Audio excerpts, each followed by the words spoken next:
Hey everyone, Sarah here, and welcome back to another week of Astra Season offense matches. After Summer Edelgard's wildly successful debut in Chaos Week, I was very interested to see if she could work in a regular season as well, and it turns out she can. While the team building is a bit stricter thanks to mythic scoring requirements, Thor makes a pretty reasonable substitute for legendary Edelgard, and the extra unit's worth of movement support is invaluable.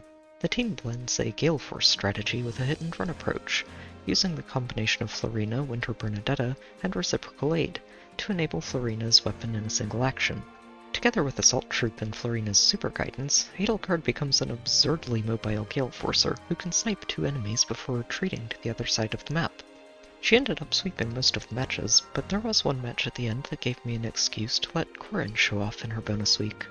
While Negating Fang doesn't feel as strong as it used to be now that Hardy Fighter exists, it's still a great way to blunt incoming damage to a manageable level while she sustains herself with Mystic Boost. Supporting her with Lilith also means that she can use no follow-up without giving up Shield Pulse, which is a dramatic improvement to her combat potential. The Mythics offer her a variety of support, and Elamine in particular helps boost Corrin's tanking style by pushing her over 50% damage reduction. Now that we've gone over the teams, let's get to the first match.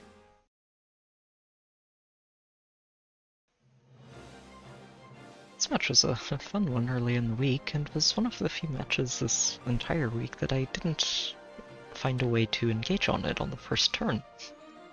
Their structures and traps are pretty well laid out to avoid getting hit with the safety fence shenanigans, and the Xiong'Yin's is actually really impressive. I do think Katri is a bit of a risky unit to use in Astra seasons now, thanks to Elamine just being everywhere, and putting her and Ophelia in the same column makes it a very easy target for those Elamines. The remixed Duma is cool though, and he actually ends up getting to snipe our safety fence here, which really kind of doubles down on not going in right away.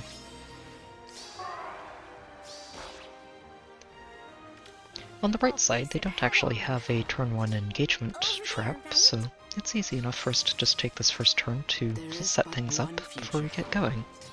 By your will. I can do it. Maybe. Being able to set Florina's health to her weapons range on the first turn is really useful for this team, even if we had an extra turn to work with. Sure. And once we've gotten in position, we can just move Florina in to open up that crumbling wall, and give Edelgard an easy way to reach Azura. And the Raging Storm means she can move forward to tag Ophelia as well, which takes a lot of the forward range of their team off the board. With those two down, Edelgard can just pull Florina back to safety, and then we dance her over here and smite her up into the other corner beside the fortress, which ends up giving Edelgard a lot more mobility to work with to handle wherever the team tries to move on this next turn. They end up splitting up half and half almost, with most of the team going to the left. And that means that Edelgard can just jump past Florina, get danced, and have access to a couple of easy knockouts in Eliwood and Saros. I'll study your technique. At least after Ashura moves up and breaks the flyer school for her. Let's swim. I wish you luck.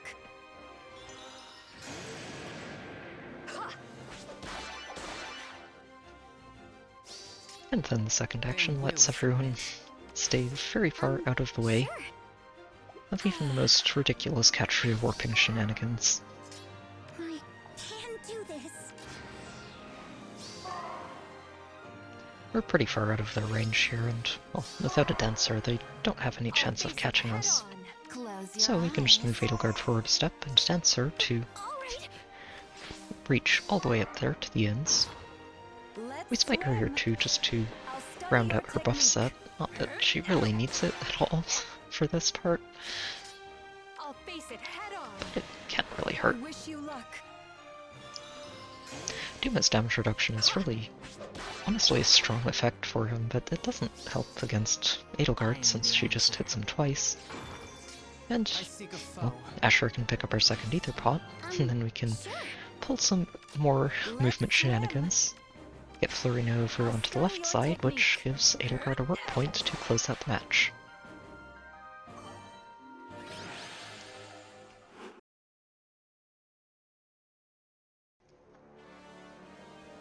This match was a really fun one to plan out. They have a very mobile team for their defense, headlined by this legendary Seeker. And this Mooseball beside him is a lot bulkier than he might seem at first, thanks to just stacking defense and res.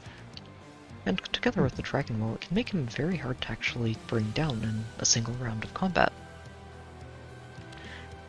This Sedgar is also really just very impressive. It's good to see a Grail unit at this level of investment, and he's being flanked by a very impressive Sylvain on one side and a Wolf on the other. It's a solid set of units. I am not sure, actually, how well this handles Brave Hectors. Even with the Sylvain and the Sedgar, it feels like a Farsight Hector might still be able to cut through this.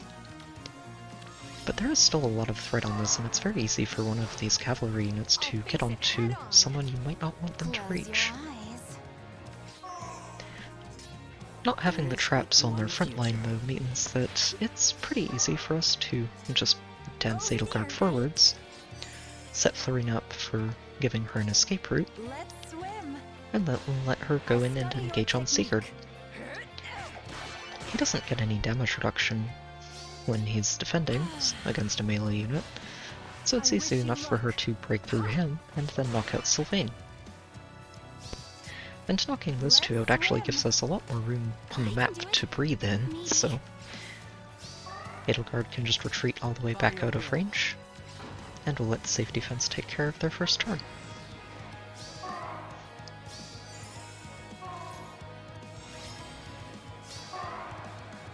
From there, we can actually smite Edelgard forwards.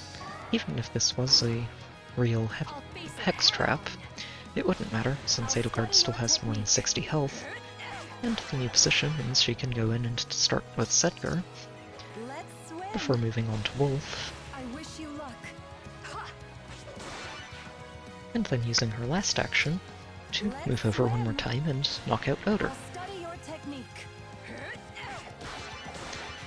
While the Mooseball is pretty chunky, he's not really going to threaten Edelgard when she's enemy facing him thanks to Raging Storm. And one hit isn't going to be enough to do enough damage to put her in any danger.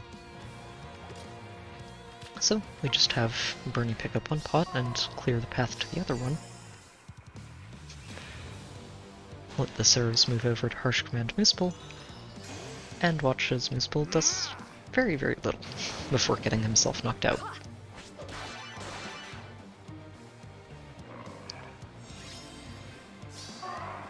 And from there, it's easy enough for Florina to pick up our second Aether pot and find the real Hex Trap before we have Edelgard close out the match.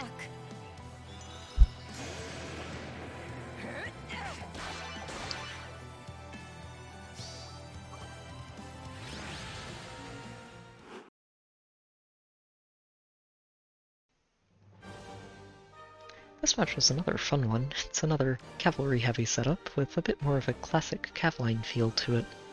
This Reinhardt's very impressive, and I like having Guard equipped in his B slot, since it does a lot to prevent or mitigate any Gale Force approaches that might usually give this team problems. And the Geodocker next to him gives him a lot more access to the map than he might usually have. I also like having the Summer Micaiah on the other side. She rounds out Reinhardt quite nicely and does a lot for helping the team punch through any particularly stubborn targets, even though I do think she'd be better off having a C-skill equipped. And the Restore Trap on Elise is a nice way to help her actually get around the map, which, even if she doesn't end up attacking, can end up benefiting her allies just by having her nearby. Yes. Like the last map though, it's not hard for Edelgard to get in on this when they don't have traps guarding their front line. And after smiting her forwards, she can start by breaking through Oder, before stepping over and carving through Reinhardt. I wish you luck. Even with guard equipped, Edelgard can still reduce that to a normal special Close your cooldown, eyes. and since he's bulky enough to take 2 hits from her, she still gets to use her Gale Force, which lets her retreat all the way back to Florina, and gives us another turn to work with thanks to the safety fence.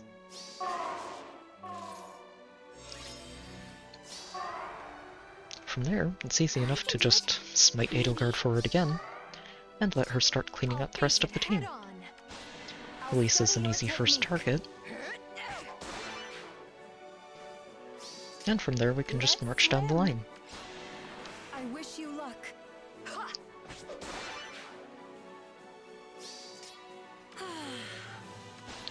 I'll study your technique.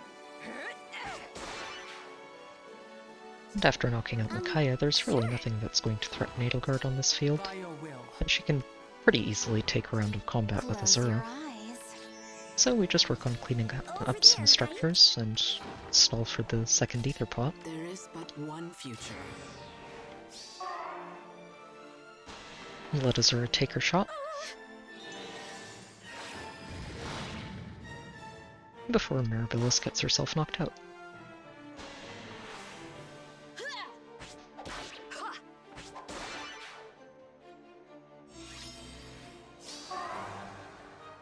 I am the And from answer. here it's easy enough to pick these up. Asher is in range to get the first one already, and Florina, after we reposition her forwards, can bring Plumeria over to dance her to grab the second Aether pot, before Edelgard moves in and closes out the match. I wish you luck.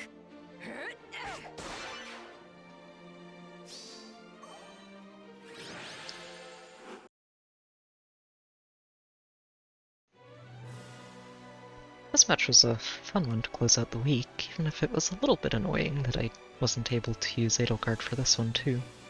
It's mostly because of the near save Idun here, who isn't someone that Edelgard can really punch through in one round of combat, and is also not someone that Thor can Gale Force off of thanks to the sturdy stance.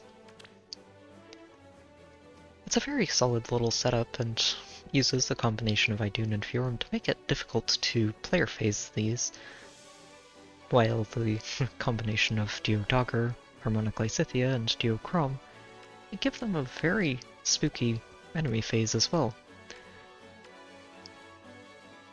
It's a neat setup, and setting Idun as the 7th unit to always get danced by Mirabilis means that if you try to sit and bait them from in range, Close you're your always going to eyes. get hit by Mirabilis' dance effects and get some extra debuffs that you have to Yes. worry about in the enemy phase.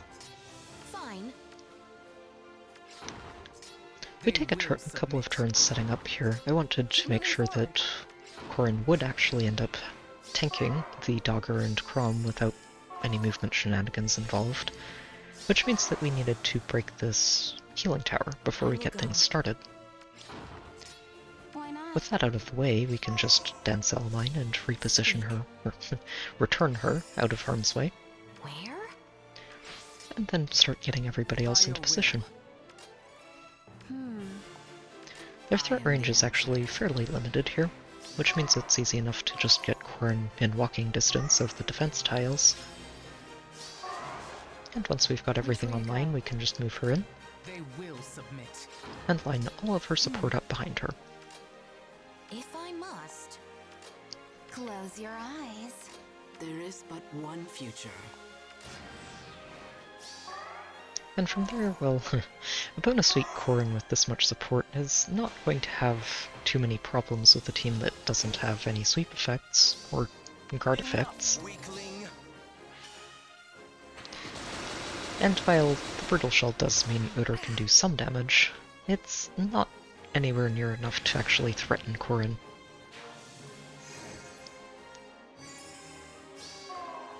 Lysithia can get some damage done here too, mostly thanks to the Sea Feud that disables all of Corrin's support and also gives her some extra combat penalties. But she's not fast enough to double Corrin, and Corrin can one-shot her very easily.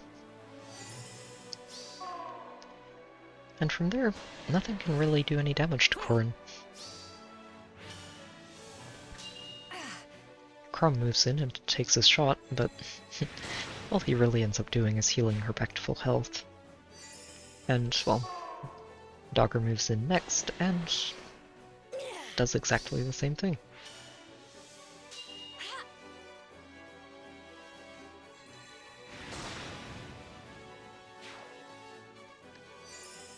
Their armors don't actually get a chance to reach us here, but that's okay, since it's always nice to pick up the Aether pots even at the end of the week.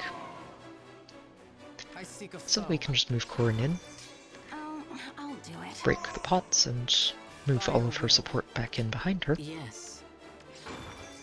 Where? and let her close out the week in the enemy phase.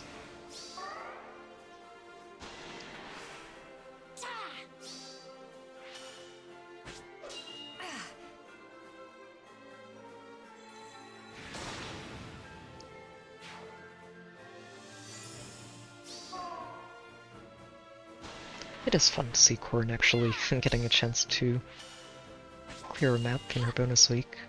I'm glad I got a chance to do that at the end, even if it would have been nice to sweep the week with Edelgard.